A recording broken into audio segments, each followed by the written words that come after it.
Domingo de Resurrección. Con esto de las redes sociales y la tecnología, y que todo hoy es digital y que todo se comparte, ¿verdad? Compartir un mensaje de Domingo de Resurrección para este servidor es todo un desafío. Porque usted ya lo escuchó todo, ya lo vio todo, ya se sabe todos los versículos, ¿verdad?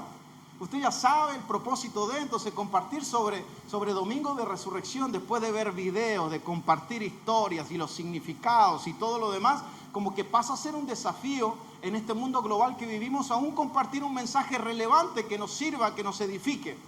Pero he orado al Señor y entiendo que el Señor, su palabra es viva y en todo tiempo habla.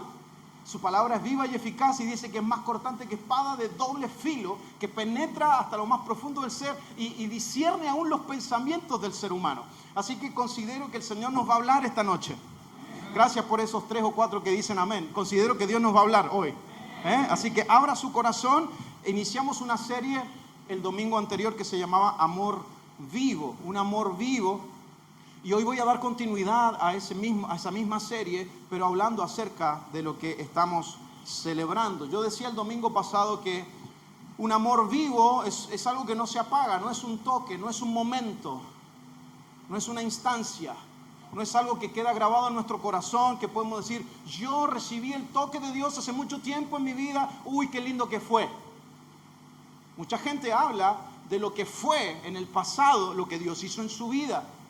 Como que pareciera que el amor de Dios ahí se terminó. Lo que Dios hizo se terminó allí. Pero cuando vamos a la palabra de Dios y vemos que el amor de Dios es continuo, es vivo en nosotros, todos los días Él quiere hacer algo nuevo en los corazones que se atreven a creerle. De todo se vale el Señor, pero se vale de tu creer para cumplir su propósito en tu vida. La Biblia dice que todo es posible ¿a quién? Dígalo, ¿todo es posible a quién? Al que cree.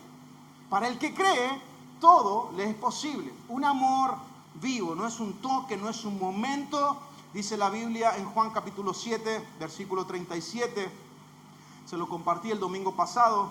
En el último gran día de la fiesta, ¿se acuerda que le conté que eran 7 días de fiesta? Y en el 7º día se servía agua sobre vasijas de oro. Dice, en el último gran día de la fiesta, Jesús se puso en pie y alzó la voz diciendo, si alguno tiene sed, venga a mí y beba. Versículo 38.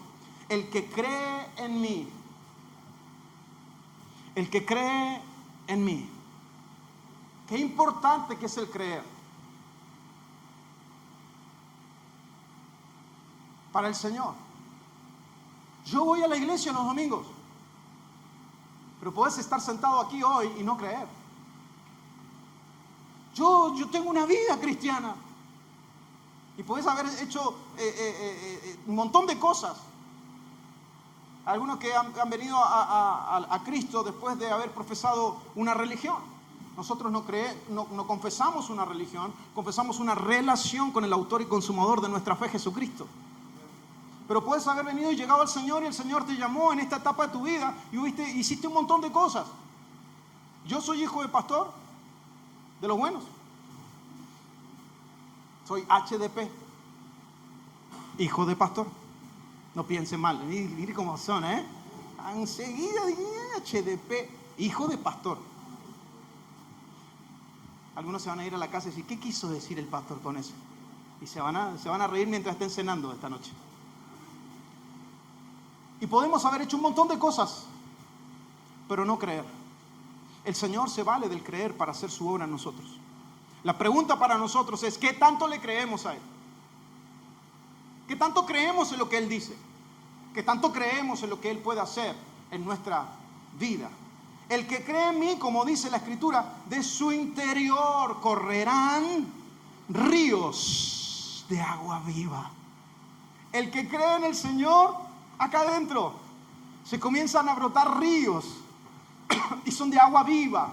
No es un amor que se estanca, no es un agua estancada, son ríos que constantemente están. No sé si has tenido la oportunidad de ver ríos en Córdoba, hay muchos de ellos, no se estancan, fluyen, van, el agua va y viene, va y viene, va y viene, va y viene, es algo constante. La Biblia dice que el que cree en el Señor, de su interior correrán ríos de agua viva. Pero a veces eso no se expresa en nosotros como hijos de Dios. se da cuenta que podemos hasta aún memorizar versículos, pero si no los creemos, si no los hacemos carne en nosotros, no se hace vida en nosotros. Entonces les hablaba el domingo pasado de un amor vivo que no nos deja como estamos. Y les di 2 ejemplos, Bartimeo y esta mujer adúltera. Cuando el Señor le dijo, ninguno te ha condenado, ninguno tiró la piedra, ni yo te condeno, vete y no peques más. No vuelvas a tu antigua vida, porque el amor vivo de Dios en nosotros no nos deja como estamos. No sé cuál es la condición que hoy tenés. No sé cuál es la condición con la que hoy llegaste a la casa de Dios. Pero sí sé que si abrís tu corazón a Él y crees en Él, el Señor quiere darte mucho más de lo que vos mismo crees y pensás. Pero ¿sabes qué? No es algo como te lo he mencionado en predicaciones anteriores. No es para darte algo que te falta. Es para quitarte lo que te estorba. Ahí nadie dijo amén, ¿no?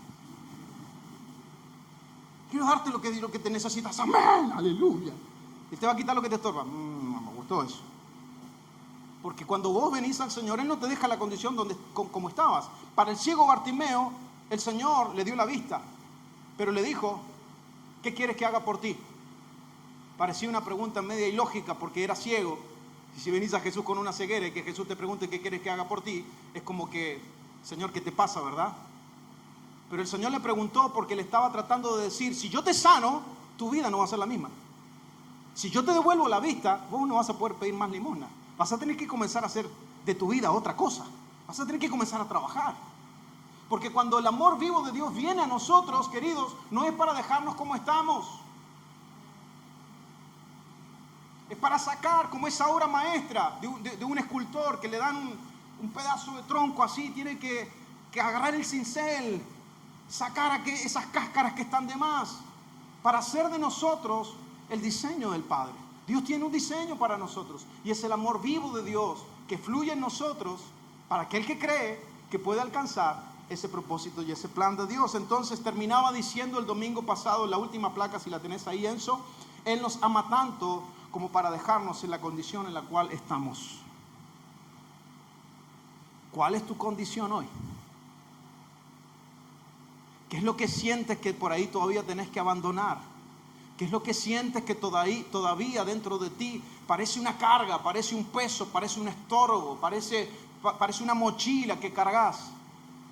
Dios quiere, a través de su palabra hoy y a través de su Espíritu Santo, porque yo sé que su Espíritu está aquí en medio de nosotros hoy, poder hablarte al corazón, a lo profundo de tu corazón y hacerte saber de que Él tiene planes y propósitos para nosotros.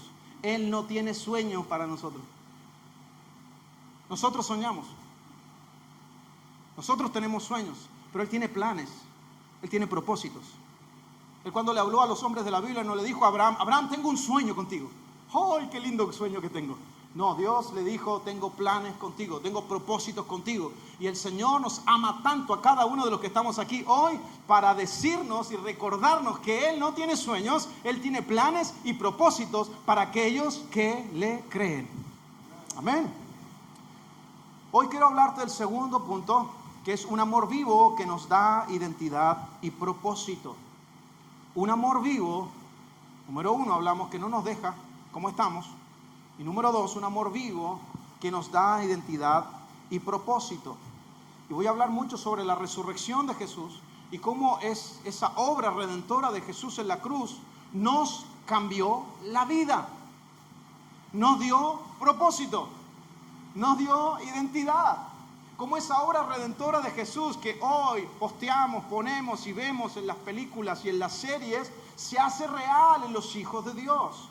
Juan capítulo 3, versículo 16, versículo muy conocido por muchos. Dice, porque de tal manera amó Dios al mundo que ha dado a su Hijo unigénito para que todo aquel que en Él cree. Vuelve otra vez a sacar esta palabra. Para que todo aquel que en Él cree no se pierda, mas tenga vida eterna. Yo recuerdo, yo me crié en la iglesia cristiana Y en Chile se usaba mucho y se usa mucho hasta el día de hoy algunas iglesias para, antes de la reunión, hacer algo que se llama puntos de predicación. ¿Qué es lo que se hace eso? Es que venimos todos al templo, al salón, al auditorio, dejamos todo conectado para la reunión, agarramos 3 o 4 guitarras, un par de acordeones, un par de panderos y nos vamos a la calle a predicar antes de la reunión. Eso se usa hasta el día de hoy en algunos lugares. Y yo no entendía mucho por qué hacíamos eso. Es más, hasta el día de hoy algunas cosas no entiendo. Pero era partícipe de eso. Y habían puntos estratégicos y nos íbamos todos. Algunos me están mirando como, ¿cómo será eso? Yo que lo viví, yo sé, y ya lo estoy recordando. Nos íbamos al centro de la ciudad, pero era un pueblito,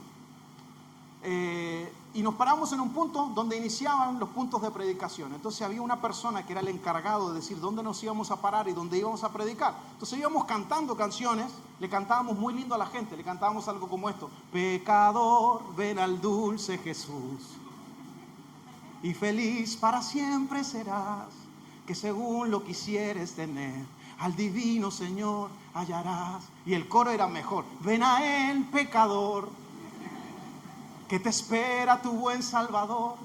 Ven a Él, pecador.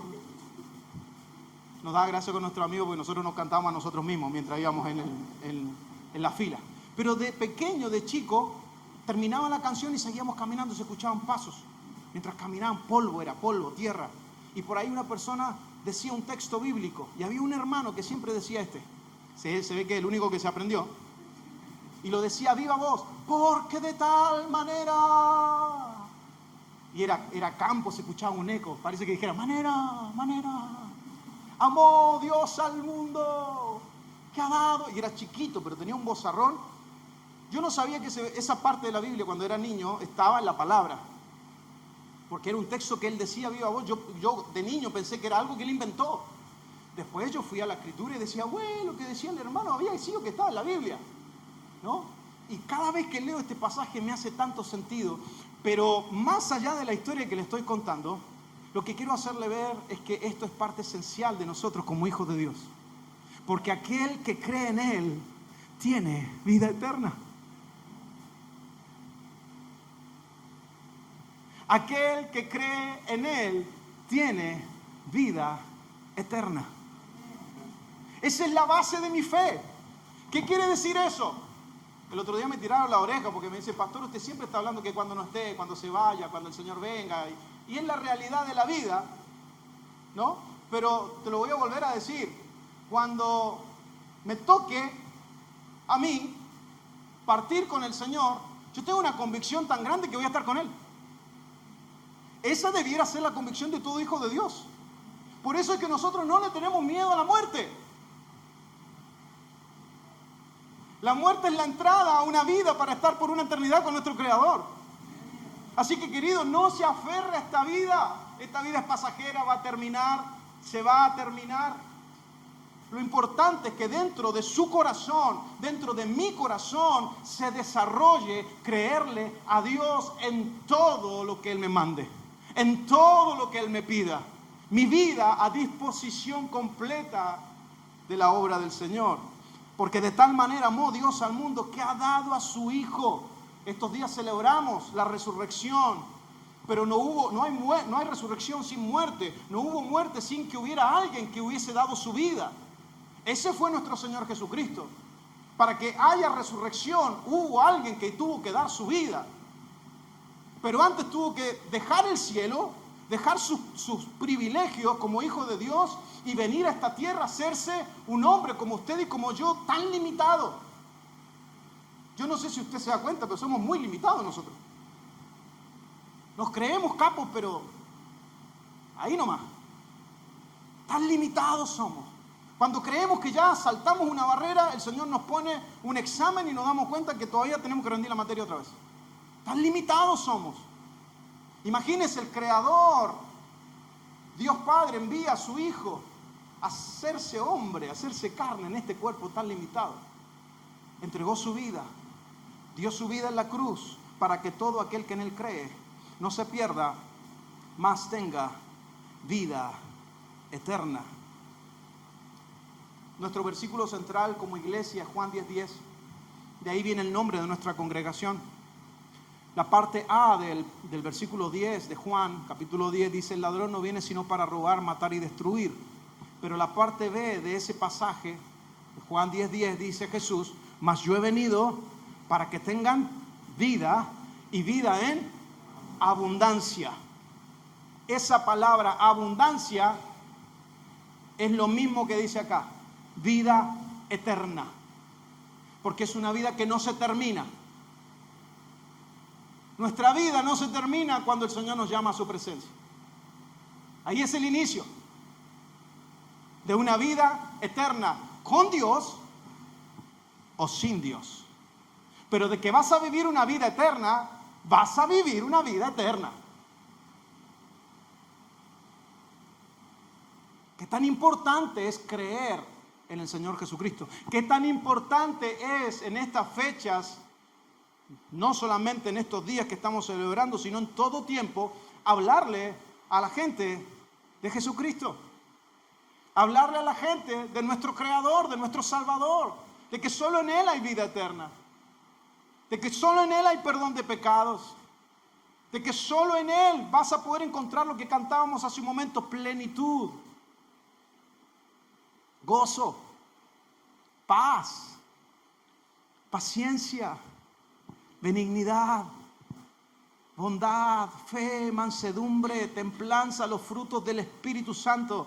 Porque cuando le recibimos a Él en nuestro corazón, recibimos su presencia, que nos guía, que nos acompaña, que nos transforma, que nos dice: para, no hable más, que nos dice: avanza, hasta ahí nomás. ¿No te ha dicho el Espíritu Santo en alguna ocasión? Shh, shh, esos caballitos, ¿no? Esa obra del Espíritu Santo en nosotros que nos dirige.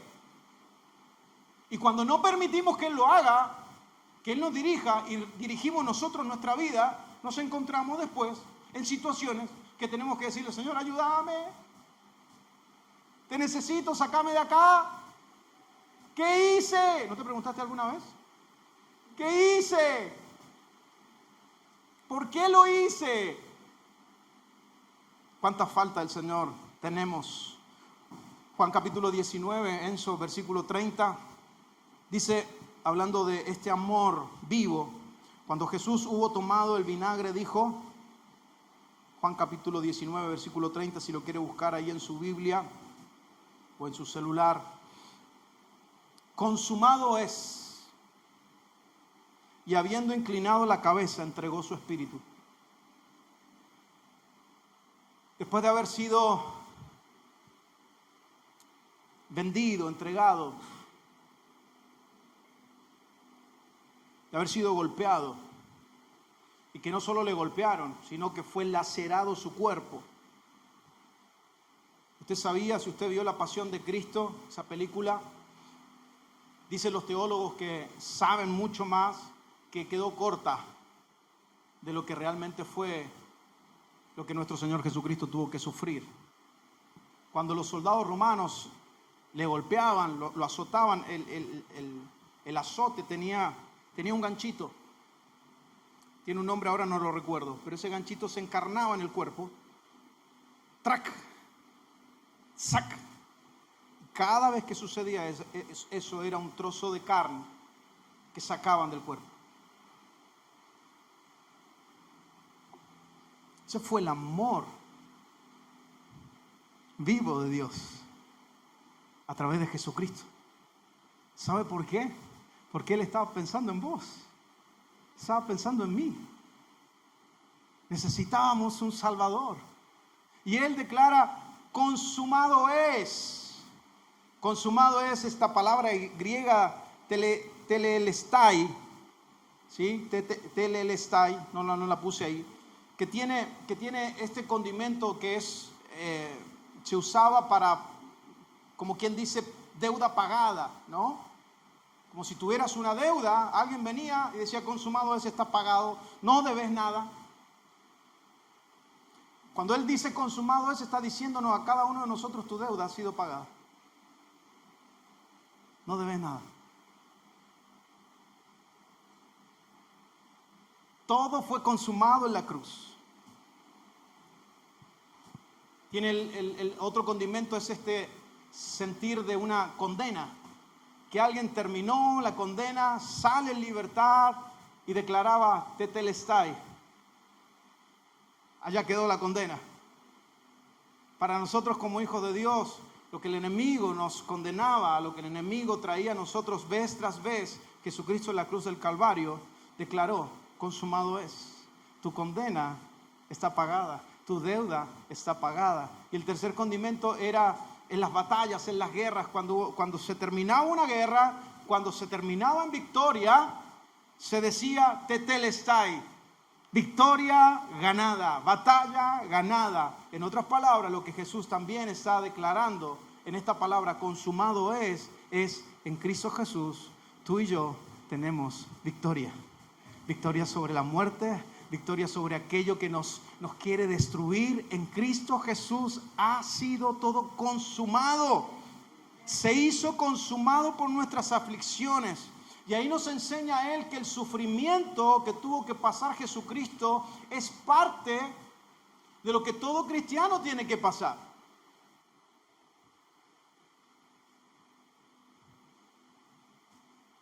Todo cristiano debe pasar por etapas de sufrimiento, porque el sufrimiento, o a través del sufrimiento, se aprende la obediencia. ¿Cuántos saben andar en bicicleta? A ver, levántame la mano todos los que andan en bicicleta. ¿Cómo aprendió a andar en bicicleta?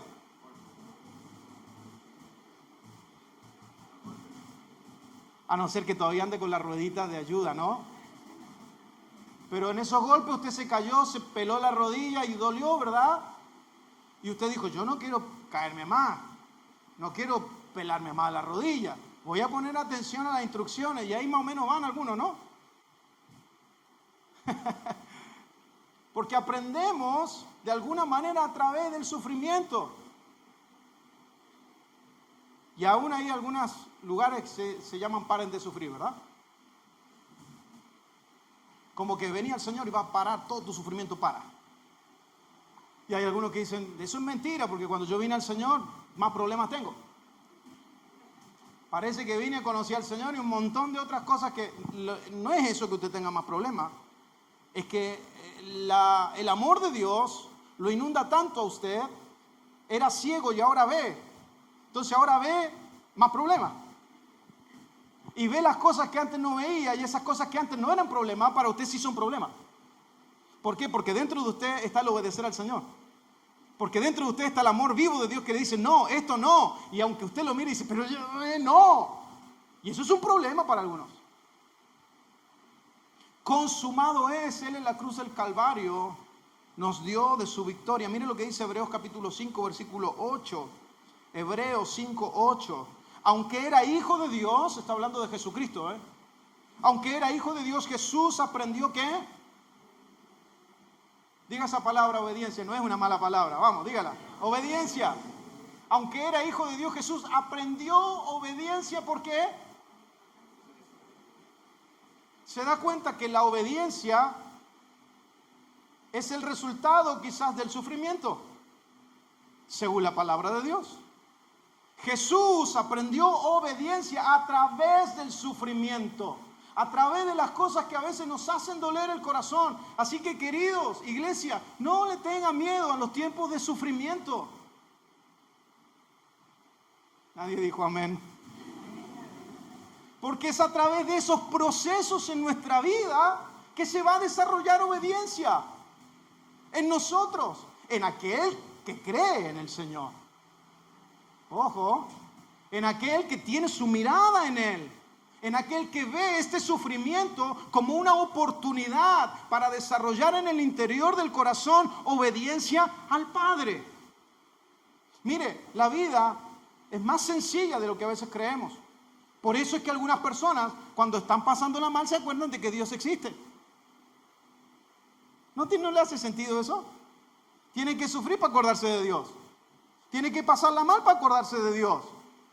Tiene que estar endeudado para acordarse de Dios. Claro, pero no hace cuenta de que se endeudó porque él quería, ella quería, ¿no? Mostrarle a todo el mundo que tenía todo. Pero le debía medio mundo. Entonces, ¿qué es lo que pasa? Cuando nosotros nos apartamos de los principios de Dios, nos vamos a dar contra la pared. Si el mismo Jesucristo a quien nosotros seguimos aprendió obediencia a través del sufrimiento, ¿qué nos queda a nosotros entonces? ¿Qué me están diciendo, pastor? ¿Que voy a pasar sufrimiento en sufrimiento? No lo sé. No sé qué es lo que el Señor tenga que desarrollar en tu vida. Lo que sí sé es que Él tiene planes de desarrollar el carácter de Cristo dentro tuyo. Y el carácter de Cristo se desarrolló a través del sufrimiento. Ay, no, ahí no me gustó, pastor. ¿Y dónde está de victoria en victoria? Claro, pero una victoria viene después de una batalla, pues. Hola. De victoria en victoria. ¿Y no querés pelear? No, pues, quiero victoria yo. Pero para desarrollar una victoria tenés que haber ganado una pelea. Y esa pelea quizás significa sufrimiento. Ahora, después de esa pelea, después de ese sufrimiento, podés decir, victoria. Imagínense dos boxeadores subiéndose al ring y uno diga, ya pues, declarame victorioso, dale, hagamos la corta acá. Nos arreglamos entre nosotros, mitad y mitad, yo gano, te doy el 50%, y todos los espectadores esperando la pelea, por televisión en vivo, tratando de ver una pelea, la pelea del peso pesado, no sé cómo se dice, mundial, todos esperando la pelea y no se peleó. Para tener victoria hay que atravesar procesos. Mira el que está al lado suyo y con mucho amor, ese amor vivo. Dígale, para atravesar victorias tenés que pasar por sufrimiento.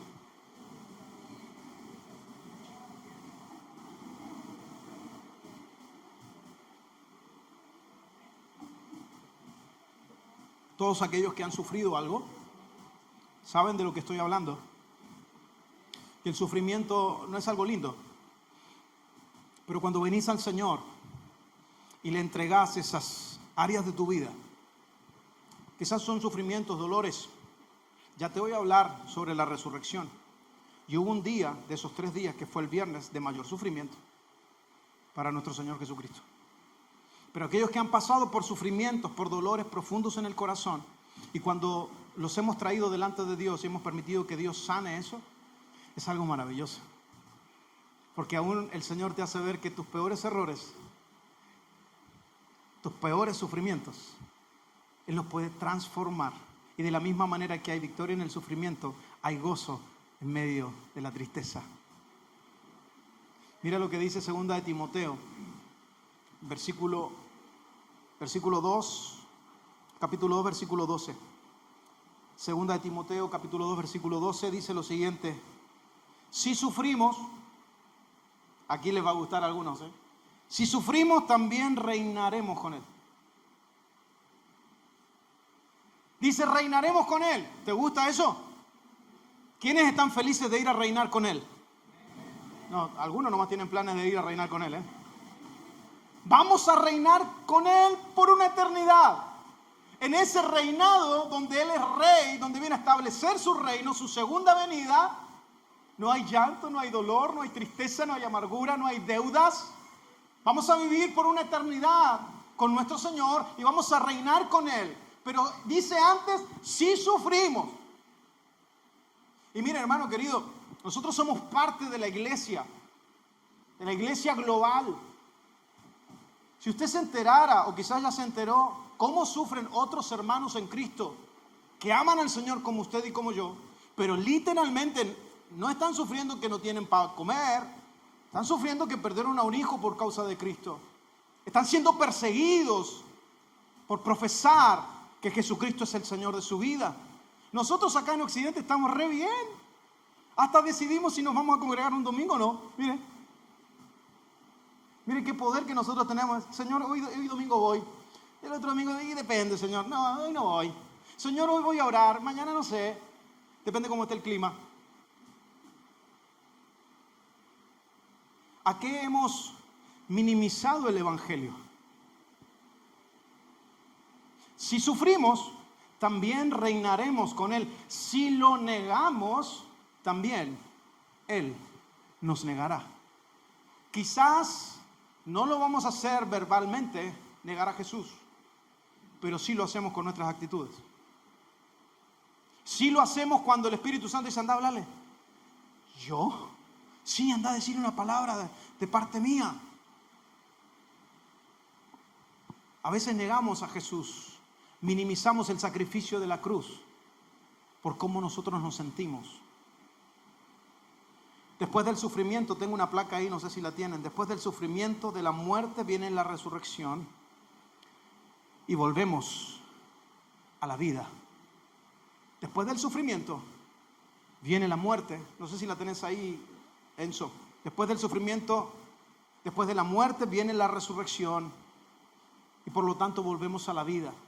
El proceso de Jesús, estos 3 días, cuando Él muere, viernes, el sábado y el domingo, es un proceso de todo cristiano.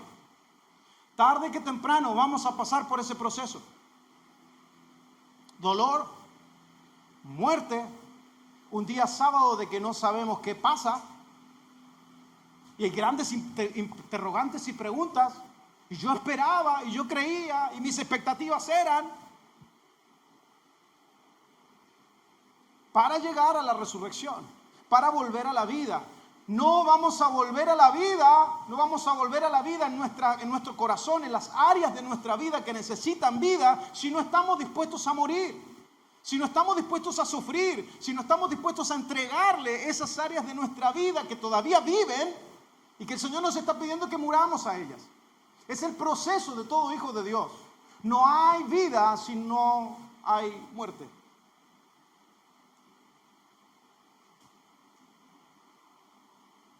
El viernes fue el día de mayor sufrimiento para nuestro Señor Jesucristo. El día donde Él entrega su vida. Quizás hoy estás atravesando un viernes donde sientes dolor, sientes tristeza, sientes amargura y parece que no ves nada, lo único que ves es una cruz y dolor y sufrimiento. No sé cómo te encontrás hoy, no sé cómo viniste hoy a la casa de Dios, porque acá mostramos lo mejor que podemos, nuestro rostro, ¿verdad? Algunos hasta se bañaron para venir hoy, se perfumaron. Voy a la casa del Señor. Algunos no tuvieron tiempo y hicieron, vamos ahí. Y tratamos de mostrar nuestra mejor cara. Pero nadie sabe lo que pasa interiormente. Y quizás hoy, para vos es un viernes, donde estás yendo a la cruz.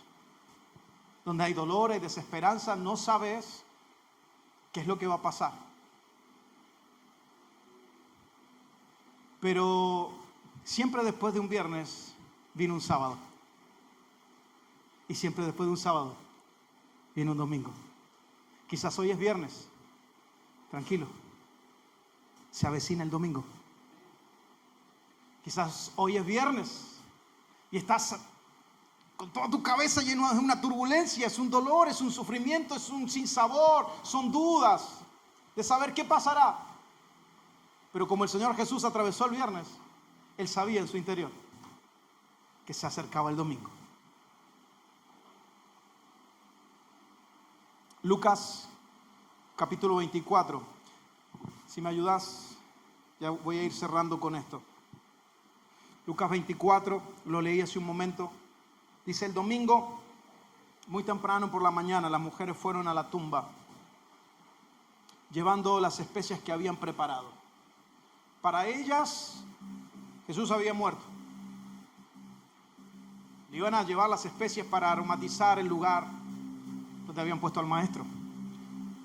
La desesperanza para sus discípulos era muchísima, porque Jesucristo nunca les habló tan claramente de lo que iba a pasar. Siempre les habló y ellos no entendían, porque son como nosotros. El Señor nos habla y cuando le creemos en el corazón y comenzamos a accionar, comenzamos a ver las promesas de Dios, y cuando vemos las promesas de Dios cumplidas en nuestra vida decimos: ¡wow! ¡Qué tremendo había sido! ¡Qué verdad! Para los discípulos era igual. Estas mujeres iban quizás desconsoladas, con tristeza en el corazón, como quien va a ver a un familiar que ha muerto y le lleva flores a los días después.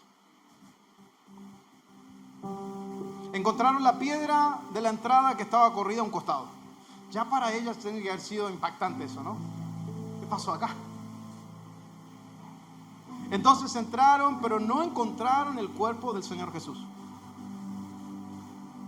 Versículo 4, mientras estaban allí perplejas, de pronto aparecieron 2 hombres vestidos con vestiduras resplandecientes. Las mujeres quedaron aterradas y se inclinaron rostro en tierra. Entonces los hombres preguntaron: ¿por qué buscan entre los muertos al que está vivo? Él no está aquí. Y declara la base de la fe de todo hijo de Dios. ¿Sabe que la base de nuestra fe no es que Él murió? Porque hay muchos que murieron. La base de la fe cristiana no es que Él entregó su vida el viernes y murió. La base de nuestra fe está en ese domingo por la mañana, cuando la piedra fue removida, cuando aparecen estos 2 hombres vestidos de blanco y le declaran a estas mujeres: mujeres, están perdidísimas. ¿A quién buscan ustedes? ¿A quién vienen a buscar? ¿A quién vienen para quién traen eso? Al que está en esa tumba ya no está, resucitó. Esa es la base de la fe de todo hijo de Dios. Mi fe, tu fe, no es el viernes cuando Cristo murió.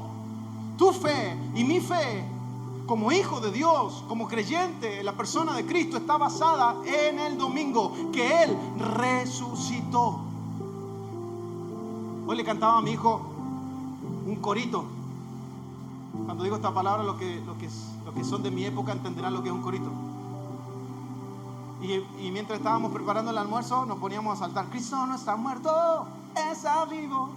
Lo siento en mis manos, lo siento en mis pies, lo siento en todo mi ser. Y la cantábamos y parece que no se la sabía, era una canción nueva para él. Y aprendió y le gustó, y mi hija, que debe estar arriba, dijo: ya tengo la canción que voy a cantar con los niños. Así que capaz que la cantaron ahí arriba. La base de tu fe, de tu fe, de tu fe, de tu fe, querido, de tu fe, de mi fe, es Jesucristo resucitado. Hay una sola tumba vacía, que fue en la que fueron a ver estas mujeres. No hay otra. No hay otra. Hoy mi esposa me decía algo que ella seguramente en algún momento lo va a comentar, pero es esta, ¿lo puedo decir? Es este manto. Dame permiso, pues, me das permiso. Así no te hago, ¿cómo le llaman los chicos cuando hacen un spoiler? ¿Spoiler dice? De su próxima prédica, capaz. Dice que Jesús, el manto, lo dobló. Encontraron el manto doblado. Dice que en la antigüedad, los sirvientes que le servían a un amo, que estas toallas para limpiarse la boca, ¿verdad? Si el amo dejaba el manto doblado y venía el sirviente a recoger la mesa y encontraba el manto doblado, decía: no, el amo va a volver a comer, se va a volver a sentar a la mesa, entonces no voy a tocar nada. De la misma manera Jesús hace esa representación dejando el manto doblado, porque Él está diciendo: resucité, claro que sí, pero la obra no se queda ahí. Voy a volver. Resucité, pero sigo vivo en sus corazones. Resucité y ahora aquellos que creen en mí pueden volver a nacer. Hoy quizás estás atravesando un viernes que sentís que todo es muerte, que todo es destrucción. Quizás estás en medio de un sábado donde no sabes qué pasa. Estás en un tiempo de Selah, en un tiempo de silencio, en un tiempo de no saber qué va a suceder. Pero se avecina el domingo donde la resurrección de Jesucristo se hace carne en aquellos que creen en Él. Y cuando recibimos esa vida de Jesucristo dentro de nosotros, ¿sabe qué es lo que pasa? Ríos de agua viva comienzan a correr dentro de nosotros. Y ya nos encontramos haciendo cosas que nunca imaginamos íbamos a hacer. Porque somos impulsados por Él. Porque Él nos impulsa a creer.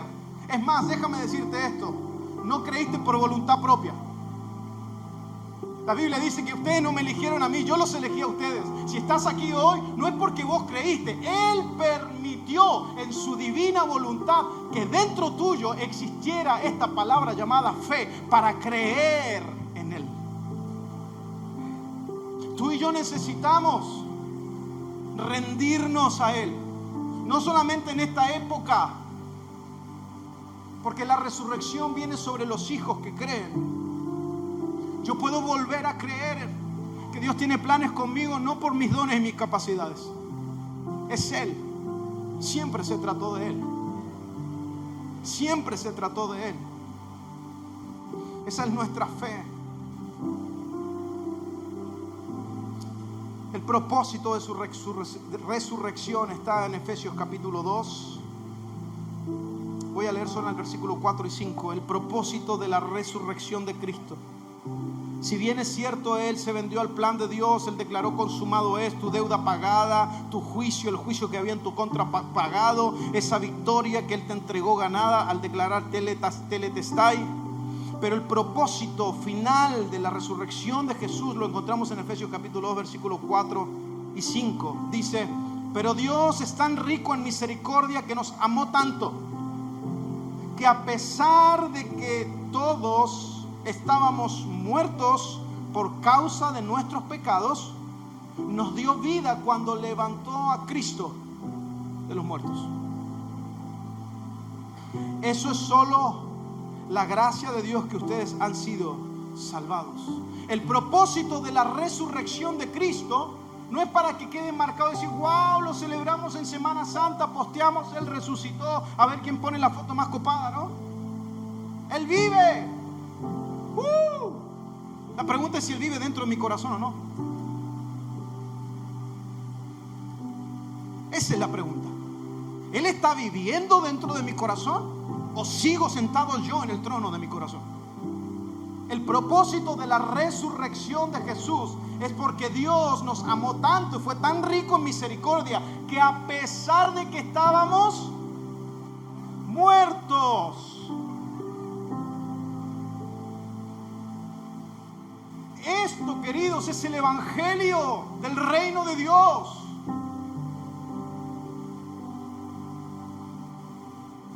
No es el evangelio donde trae para que Dios te dé más. No es el evangelio donde a ver cuántos somos y tengo que cuidar a los míos que no se me vayan para ningún lado. Eso es invento nuestro, invento del hombre. Recuerdo cuando los discípulos de Juan se fueron a hablar con los discípulos de Jesús y fueron a hablar con Juan, y le dijeron: Juan, el que vos bautizaste, él está yendo mejor que nosotros. ¿Cómo es posible? Se nos está perdiendo el negocio acá. Ya no vienen con nosotros, Juan, que vos sos la voz que clama en el desierto, el que dijiste que iba a preparar el camino para el Mesías. Están yendo con Jesús y no están viniendo con nosotros. Juan, tenemos que hacer algo. No sé, cantemos canciones distintas. Capaz que las canciones que estamos cantando son muy antiguas. No sé, pongamos unas luces en el piso de madera. Que salgan así para que llamen la atención. No sé, hablemos bonito, hablemos diferente. Hablemosle que Dios le va a cumplir sus promesas. Ahí está. Vengan al Señor, que el Señor te va a cumplir todos tus sueños.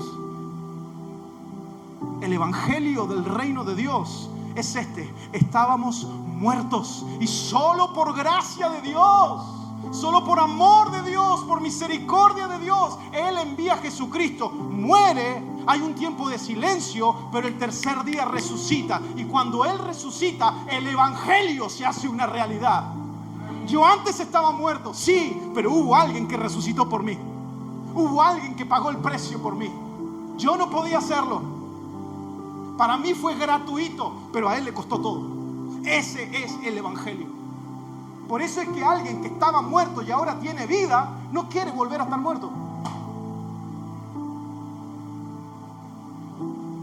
Alguien que fue resucitado por Cristo, dentro de su interior corren ríos de agua viva y no quiere volver atrás. Por eso es que entiendo que hoy está sentado acá. Por eso es que entiendo que hace un momento levantaba las manos para adorarle. Por eso es que entiendo que no te cuestionas, le sirves con todo tu corazón. Porque el evangelio del reino de Dios se trata de que estábamos muertos en delitos y en pecados, pero hubo alguien que pagó el precio por nosotros. Eso a mí me hace un cristiano, un seguidor de Cristo. Hay una placa ahí que dice lo siguiente: Jesús se introduce en la escena de nuestra vida. Y ese es un amor vivo que nos da identidad y propósito. Ese amor vivo del que te estoy hablando ese amor que se levantó de la muerte al tercer día, ese amor en una etapa de tu vida se introduce, llega y dice: sos mío. Pero fíjate, vení para acá. Y vas y recibís el amor de Dios, recibís el abrazo de Dios. Dios comienza a hablarte, Dios comienza a sanarte, Dios comienza a restaurar tu vida, tu matrimonio, la vida de tus hijos. Comienzas a vivir la vida de manera diferente y Él comienza a darte identidad. Antes no la tenías porque antes estabas muerto. Antes no tenías propósito porque estabas en delitos y en pecados.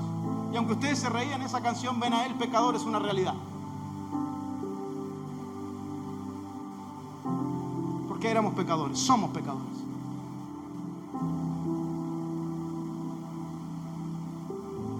Él se introduce en la escena de nuestra vida y nos da identidad y propósito. Cierro con esta historia. Lucas capítulo 24. La compartí, la prediqué en una ocasión. Lucas 24, versículo 29 en adelante voy a leer. Déjame, te cuento antes la historia. Cleofas y su amigo, así lo menciona la Biblia. Era Cleofas y su amigo. Se habían enterado de que estas mujeres habían ido a la tumba. Léalo después en su casa, Lucas 24. Habían ido estas mujeres y le contaron la historia. No es que unas mujeres fueron, pero ellos iban de regreso a Emaús. El título de ese pasaje es De regreso a Emaús. Y ellos se iban de regreso a Emaús, iban dolidos, iban tristes, iban como pateando las piedras de algo que podría haber sucedido y no sucedió. Ellos no se enteraron de que Jesucristo había resucitado. Ellos dijeron: ya está, bandera blanca, todo era una linda historia, pero parece que el Señor no cumplió lo que dijo que iba a hacer. Y se fueron antes de darse cuenta de que eso realmente fue una realidad. Y hay algo maravilloso que sucede. Jesús resucita, estas mujeres van, no lo encuentran, y Jesús comienza a hacer algunas visitas bien especiales. Se les aparece el Cristo resucitado a algunos. A Cleofas y su amigo eran uno de ellos. ¿Y sabe por qué lo comento? Porque hay algunos que por primera vez escuchan que hay una palabra, un hombre que se llamaba Cleofas. Y el otro era su amigo. Mire, ni era ni capaz que tan importante para el escritor que ni se sabía el nombre. Cleofas y su amigo iban de regreso a Emaús, pero dice que Jesús se les aparece. Léalo, ahí está, Lucas 24. Empieza a hablar Jesús resucitado con ellos, pero hay algo interesante que Jesús hace: le vela la vista para que no lo reconozcan. Y comienza a caminar con ellos. El tercer hombre, Jesús. ¿Qué onda ustedes? ¿Qué les pasa? No, porque no te enteraste lo que pasó. Le estoy parafraseando, ¿verdad? Jesucristo, el profeta, el que iba a hacer esto. No fue así. Nosotros tanto que esperábamos. Y empiezan a hablarle de sus sentimientos. Y Jesús dice: wow, qué interesante. Y comienza a levantar de a poco su fe. Llega un momento que están por llegar a la casa de uno de ellos.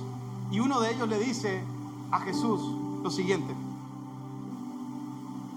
Versículo 29. Mas ellos le obligaron a quedarse, diciendo: quédate con nosotros porque se hace tarde y el día ya ha declinado. Jesús entró pues a quedarse con ellos, y aconteció que estando sentado con ellos a la mesa, tomó el pan y lo bendijo y lo partió y le dijo. Entonces le fueron abiertos los ojos y le reconocieron, mas él desapareció de su vista. A mí me encanta Jesús, porque Él hace estas cosas que son para revolucionar nuestra cabeza hasta el día de hoy. ¿Cómo es eso que le vela los ojos, pero cuando se sienta a la mesa, parten el pan, los ojos de ellos son abiertos y dicen: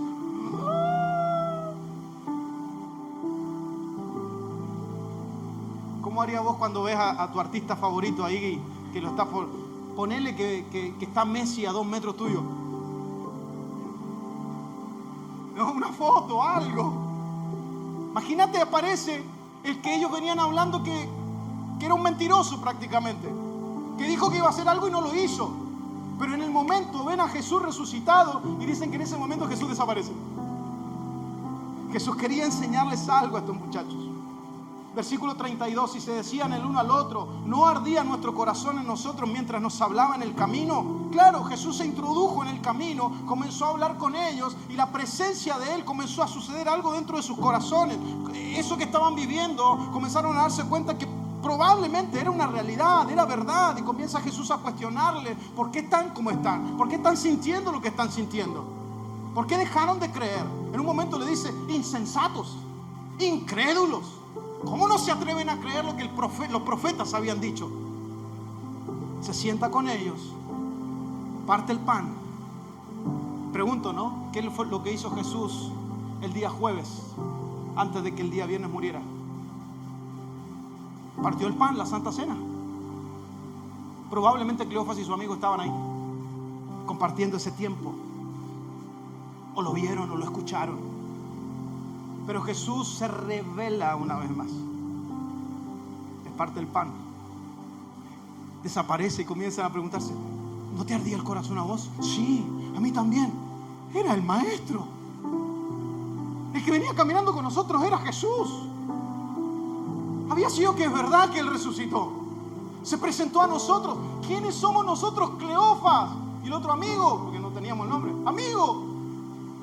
Sí, Cleofas. Sí, amigo. ¿Quiénes somos nosotros? Nosotros no somos Pedro, Juan, Santiago, los 12. Somos parte de la multitud que creímos en Él. ¿Quiénes somos nosotros para que Él se haya presentado a hablar con nosotros y decirnos que Él realmente es el Hijo de Dios que resucitó? ¿Y sabe lo maravilloso que sucede? Dice que el versículo 33, no sé si lo tenés ahí, de Lucas 24: y levantándose a la misma hora, volvieron a Jerusalén. Diga conmigo esta palabra: volvieron. Dígale al que está al lado suyo: volvieron. Cleofas y su amigo volvieron a Jerusalén. ¿Sabe por qué hago mención sobre eso? Porque cuando Él se nos revela, porque cuando Él se hace presente en nuestra vida, probablemente estamos viviendo un viernes de desánimo, de tristeza, de muerte. Probablemente estamos en un sábado donde no entendemos nada. Pero Él se hace presente sobre cada uno de aquellos que le creen, para decirte: hey, la razón principal de tu existencia soy yo. Y quiero que regreses, que vuelvas a las cosas que antes hacías, que vuelvas a ese primer amor, que no te cuestiones. ¿Cuántos cristianos cuestionadores tenemos, no?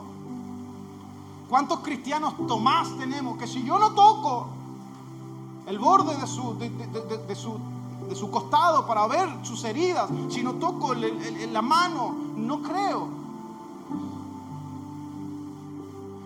Cuando recibimos el amor vivo de Dios, ese amor vivo tiene la capacidad de regresarnos a casa, de volvernos a la esencia. Este amor vivo tiene esa capacidad de darnos identidad. Poneme esa placa, por favor. Identidad y propósito. La pregunta es: ¿cuánto estás dispuesto a creer que verdaderamente Él es el Hijo de Dios? ¿Cuánto realmente estás dispuesto a creer que lo que Él dijo, así fue? ¿Cuánto estás dispuesto a creer que realmente la base de tu fe es Cristo resucitado? Pero no un evento que sucedió hace más de 2000 años, sino un evento que puede suceder hoy en tu vida una vez más. Él tiene esa capacidad de dar vida a lo muerto. Él tiene la capacidad de levantar en tu interior aquello que has dado por dormido, que lo has soltado. Déjame leerte algo que extraje de un post de un amigo. Dice lo siguiente: cuando nos paramos en el viernes, nos paramos en la muerte, nos paramos en la tristeza, en el lugar donde nos han dañado, donde nos han ofendido, donde hay heridas en nuestro corazón porque las ofensas han sido demasiadas, donde quizás el mal ha triunfado. Pero cuando nos paramos en el domingo, vemos el poder de la resurrección de Jesús actuando en nuestra vida, y es donde se hace real lo que dice Mateo 16:24. Entonces Jesús le dijo a sus discípulos: si alguien quiere venir en pos de mí, niéguese a sí mismo, tome su cruz y sígame. Ese es el evangelio que tú y yo debemos predicar. Había sido que hay una cruz para nosotros y que debemos tomarla y caminar el proceso que caminó Él. ¿Dónde estás parado? ¿Estás parado en el viernes y no querés salir del viernes? ¿Estás parado quizás en el sábado donde hay silencio absoluto? ¿O estás parado en la base de tu fe como hijo de Dios, que es ver a Cristo resucitado en tu interior? Él volviendo a nacer, Él volviendo a revivir. Esas aguas de vida que saltan, que desbordan.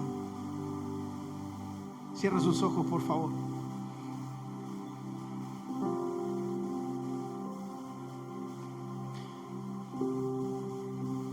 Y mientras cierra sus ojos, tengo solo una pregunta para hacerle.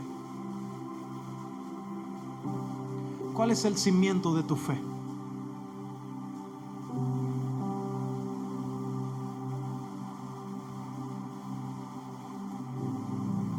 Cuando decís creer en Jesús, ¿cuál es el cimiento de esa fe? ¿Sabe por qué te hago esa pregunta? Porque para muchos es ver sus sueños cumplidos, sus planes hechos una realidad. Y le dicen al Señor: Señor, si hicieras esto, yo podría creer que vos sos real. Si vos hicieras aquello, si vos me dieras lo que tiene fulano, mengano. Y no nos comenzamos a mirar al interior del corazón, donde se trata de la persona de Cristo reinando en nuestros corazones. ¿Cuál es la base de tu fe? Hoy celebramos Domingo de Resurrección. ¿Realmente Él resucitó en tu corazón? Él vive dentro tuyo. Y si Él vive dentro tuyo, ¿le estás permitiendo que tome la autoridad de todas las áreas de tu vida?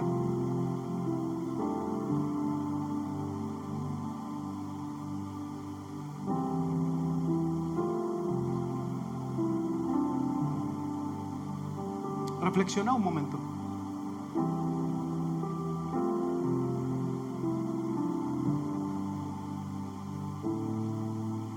Sé que me amas. Hoy me postro ante Jesús. Diste tu sangre en la cruz. No hay otro amor.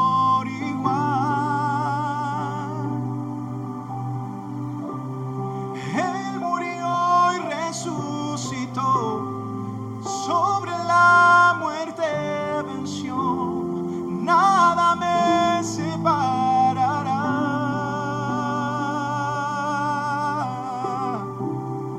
Hoy me postro ante Jesús, dice tu sangre en la cruz, no hay otro amor igual.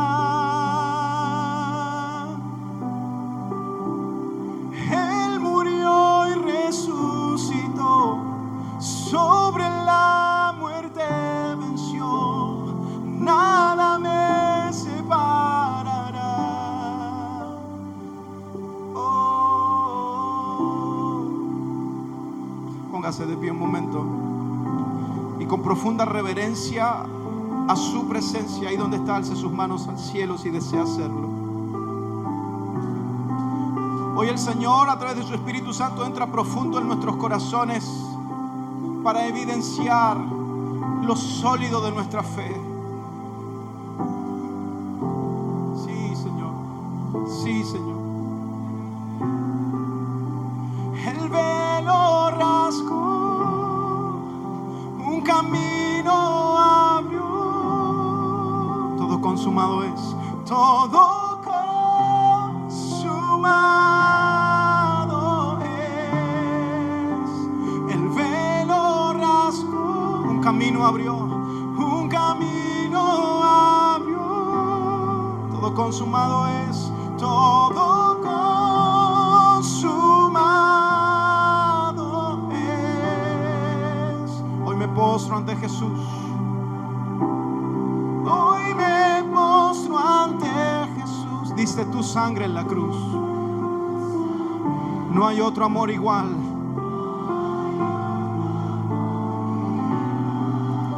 Él murió, pero resucitó también.